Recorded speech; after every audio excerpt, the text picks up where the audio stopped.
Hello mga Lods, welcome to my vlog. To this video, ito, nakadali tayo ng isang igat. Igat tong nadali natin. Ayan o.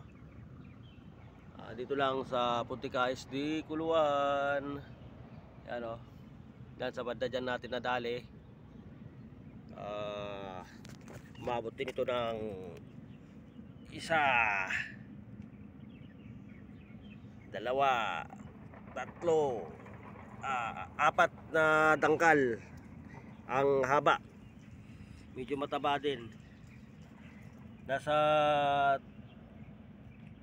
2 inches ang kanya, lapad niya. Ayan o, dito lang sa Puntica SD Kuluan. Okay, alright, thank you very much for watching. Okay, hello mga guys, mga loads, welcome to my vlog. This video, ano, nakahuli tayo ng isang mangrove jack saka isang igat ngayong November 9.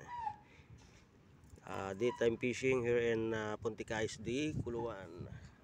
Okay, ano, magkasama nating hapon na namimingwi, si Tatang. Yan o, nakahanday lang, nakakahuli din. Dito lang sa Puntica SD Kuluan. Ano, yan ang kono, champion sa soft bait, si Choppy Boy. Ano, okay, hindi naman tayo na zero ngayong hapon. Isang igat sa isang mangrove jack ang ating nahuli. Ano, galaw-galaw pa yung igat, dedo na kasi nangangagat kanina, kaya sinakal natin. Okay, alright, bye bye, thank you very much for watching. Hello mga lods, welcome to my vlog. To this video, nagfishing ulit tayo dito sa Puntica SD Kuluan ngayong gabi. At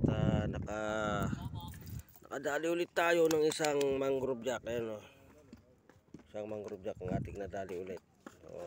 Ready snapper. Yan o, good size lang naman. Mahigit isang dangkal, isa't kalahating dangkal ang haba niya, medyo payat na. Okay, thank you very much for watching. Dito lang sa Puntica SD Kuluan night fishing adventure. Thank you very much for watching.